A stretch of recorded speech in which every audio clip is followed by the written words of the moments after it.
Thank you very much, and thank you also very much for this invitation. As this conference is in honor of Father Andrew Laus, I would also want to express my thanks, Father Andrew, for all your work, which included even visiting odd places like Prague, coming to our conferences, meeting with my students, and I'm deeply grateful for that. My presentation is an imperfect expression of thanks which are meant very deeply. In which sense does the process of the ascent towards God include the divine grace?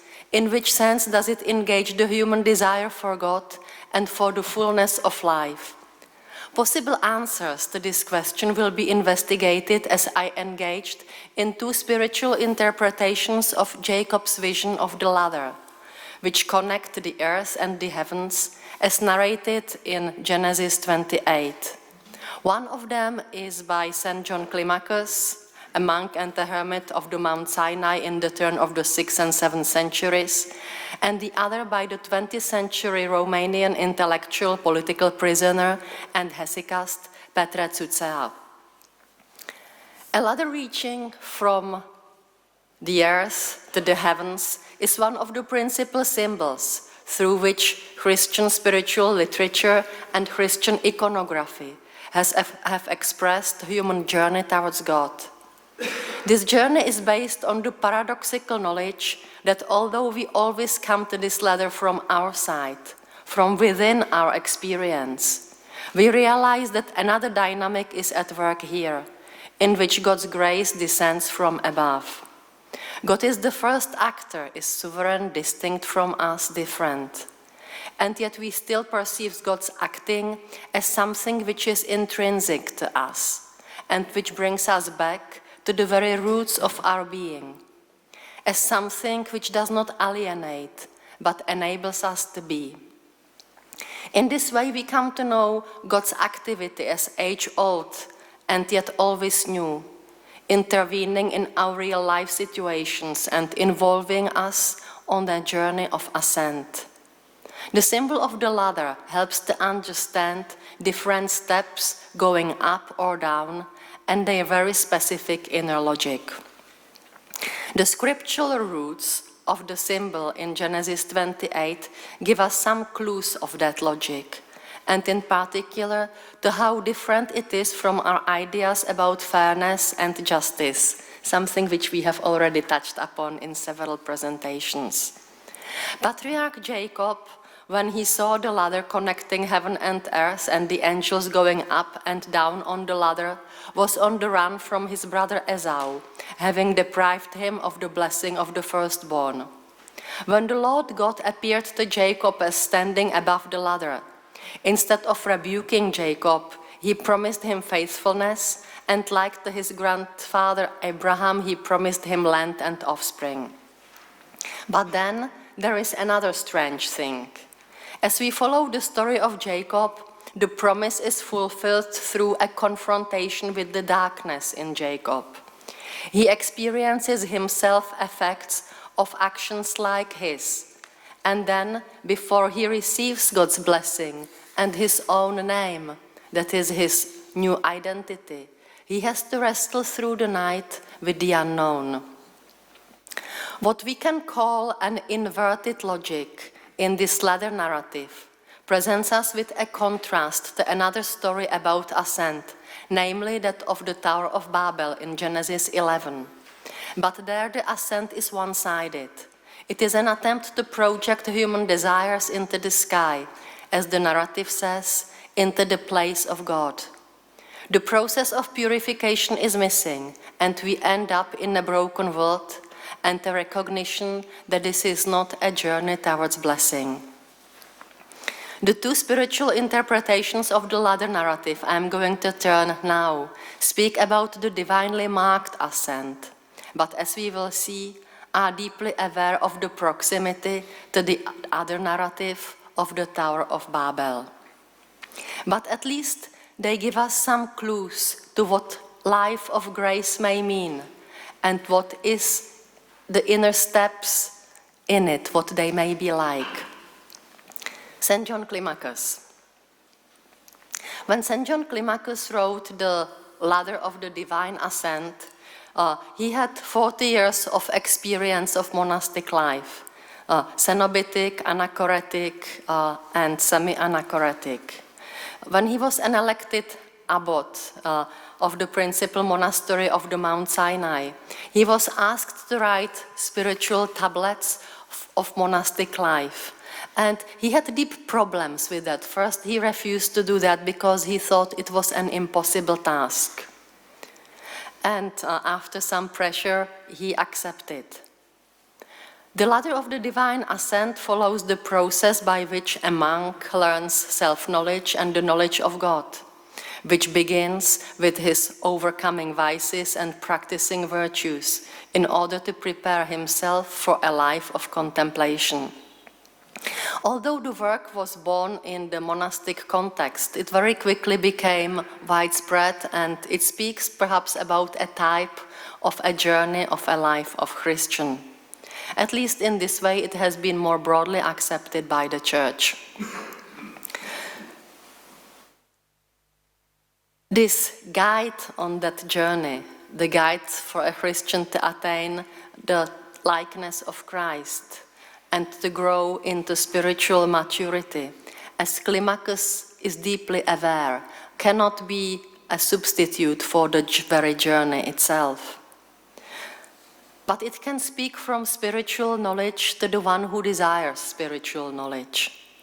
It can open the proper meaning, however, only when it is lived, and when the reader or the hearer undertakes the journey the treatise speaks about. The journey in the ladder is structured along the lines of Climacus's life experience, and its narrative is subject to a symbolic order. I will say only a little bit about it. The symbolic order is quite complex, and many of you know it better than me. It is divided into 30 steps, for example, and their number should symbolize the maturity towards Christ's age in adulthood. And then there are further divisions. Climacus relates there together the human and the divine activity all the time, being aware that without God we cannot do anything. And yet with God we still have to invest all our personality, all our memory, all that we have been and all that we desire to be. God draws a person upwards, thus giving birth to a conversion within. But this conversion whereby the person attains the likeness of Christ is also a free human decision, and it takes place alongside self-knowledge in the light of God's love.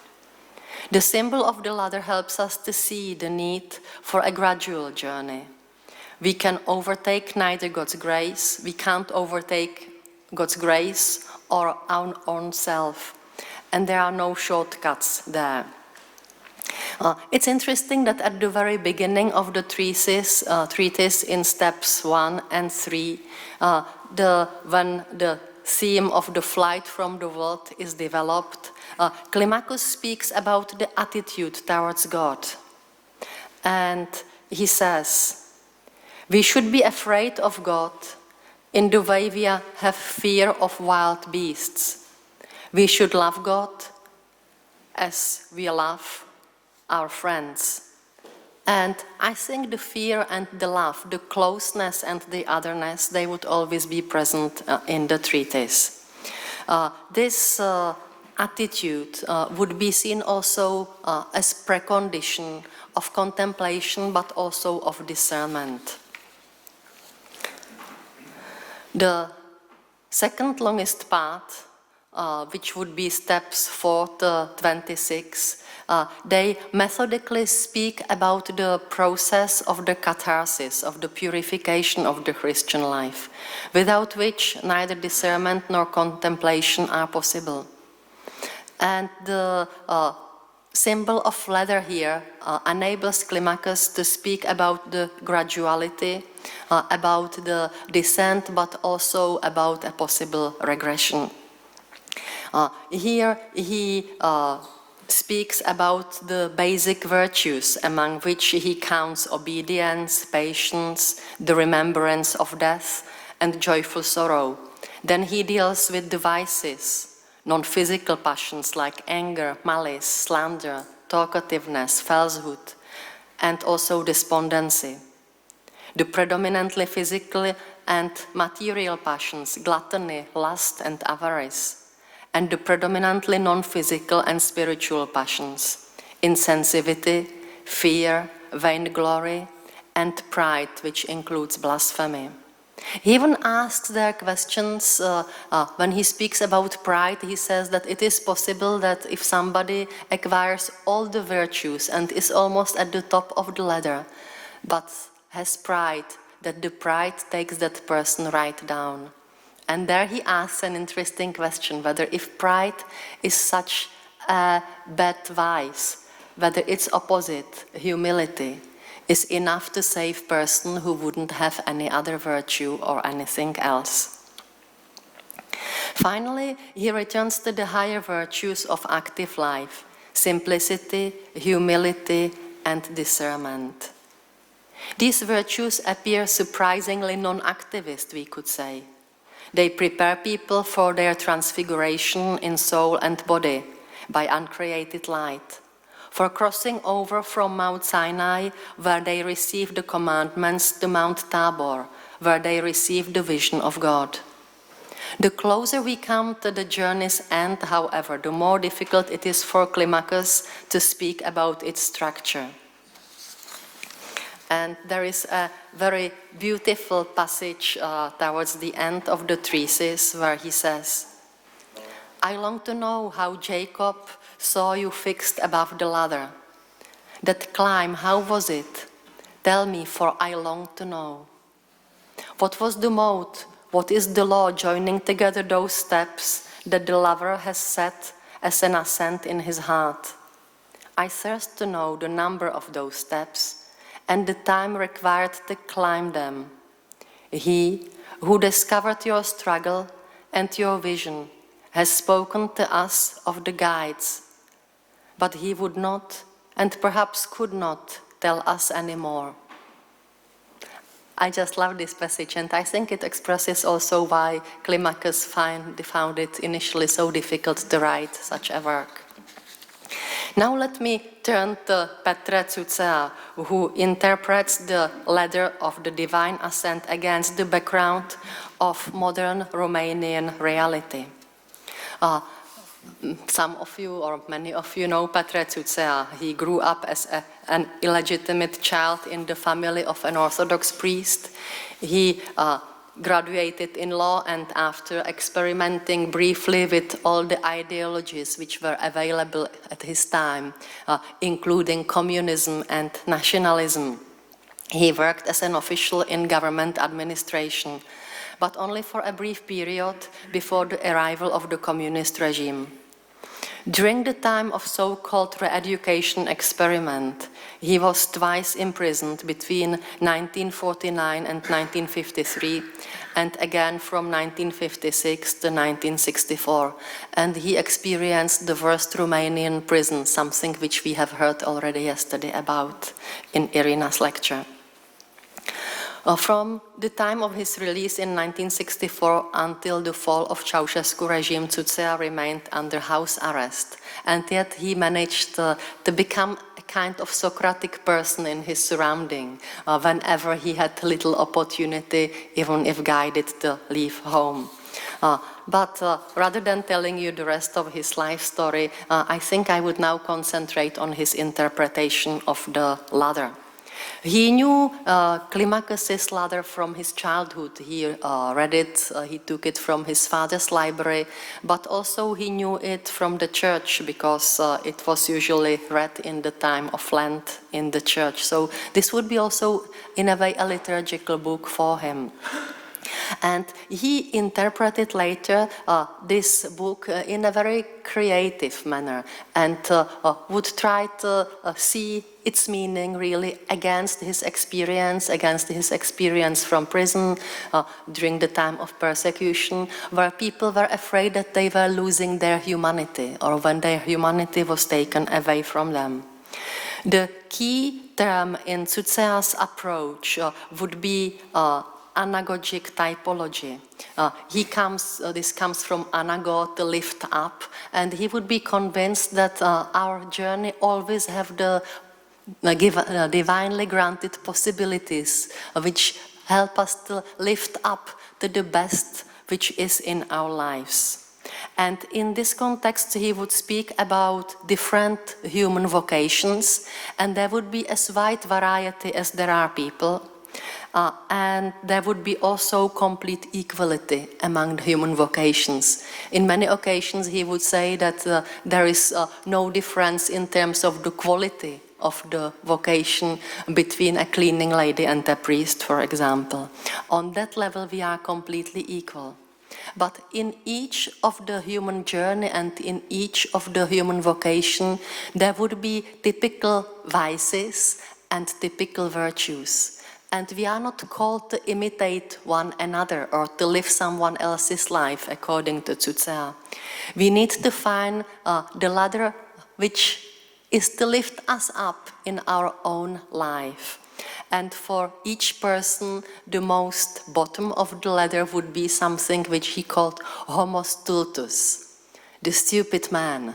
The stupid man that thinks that there is no God, and that is capable of destroying humanity and nature. And on the top of each ladder there would be Christ. We will become Christ-like.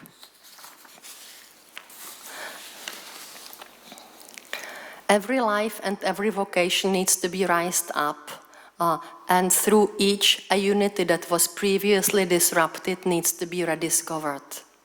I quote, "When the human being breaks the triangle God, nature, humanity, he remains epistemologically and ethically alone, a rational animal in the world of the senses, questioning, erring, sick and dying, coming from nowhere, going nowhere, moving without understanding between the beginning and the end of this world, a world of assumptions."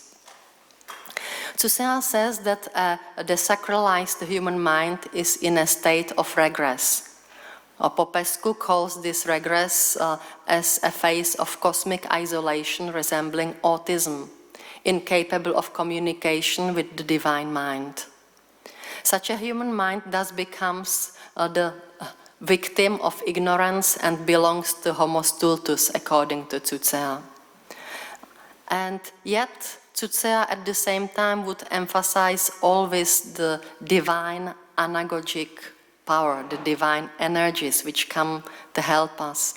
And he says that without God we can do nothing. Without God's grace it is not possible to walk on the spiritual journey of ascent. Without grace things are silent, they speak only when the Creator commands. Without grace, without the gift of grace, we cannot live, we cannot breathe, nothing is possible. And in this description of the graced-marked journey which re-establishes the communion and communication, he also places the understanding of a human person, which is interesting because it is not individualistic, and yet as he experienced on himself also the collective ideologies. It doesn't give up the uniqueness. And I think that this is something which really we still can learn from. He would, in this context, use the language taken from theater, the language of mask. And the reason for it is that in the prisons he experienced also what was called the demasking, that people were supposed to betray what was dearest to them, to betray their family, to betray the church, to curse Christ, whatever was that was part of their identity. They were supposed to take it off, and instead of it, they were supposed to be infiltrated with the communist ideology, which would make nothing out of them, which would destroy them. And thus Tutea takes the role of the mask positively.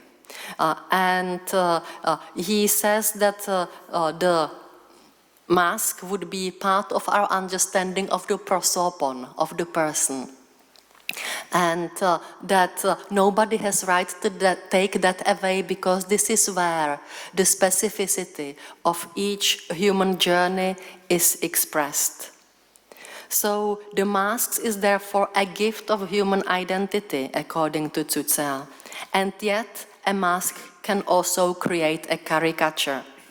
It can be worn when we want to turn ourselves into somebody we are not and play our part, a tragicomedy before the eyes of others and the eyes of God. In this sense, our life then resembles a carnival in which we lose ourselves to God, to ourselves and to others. We replace ourselves with someone whom we are not. And this is again something which he takes back to the ladder of the divine ascent. In the works which were accessible to me, I found out that he would be much less systematic than Climacus would be. There would be different typologies which would not always be consistent with each other. And yet there would, I think, be the anagogic movement which would come always through that. And what I also like would be the link between the ascetic journey and the liturgical symbolism and the liturgical practice. He would say that the whole of human life is grounded in grace. It is expressed ritually, but it is not limited to the ritual.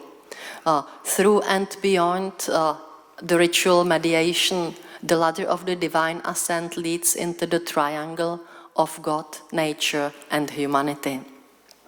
To conclude, the process of the ascent towards God, as witnessed and analyzed by both of the authors, drew deeply on their spiritual practice.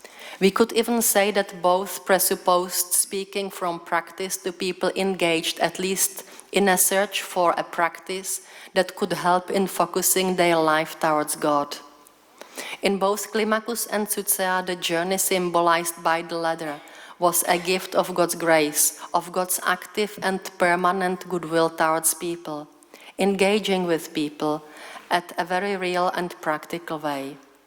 And personal and communal journey were mutually entwined, and we saw that it was not possible to advance along one of these journeys without cultivating the other. Neither of authors allowed also a flight from the consequences of our actions, because we always have them also with us. The particularity and practicality of each human journey of ascent prevented visions of some kind of unrealistic or artificial human perfection. The journey involved self-knowledge, but a self-knowledge which happens within an experiential knowledge of God, in whom we live, breathe, and have our being. The different logic of the journey and its anagogic power revealed what growing towards union with God may be like. Climacus was more explicit on the highest stages of the journey, where contemplation of God had a more prominent place. As we have seen, however, the closer to the peak of the ladder, the less could be explicitly said, and more passed on in silence. Tutea held together the uniqueness of each journey and the belief that at the top of each ladder the traveler becomes Christ-like. Thus the journey led to an end of fragmentation, to a new humanity and a new creation in Christ. Thank you for your attention.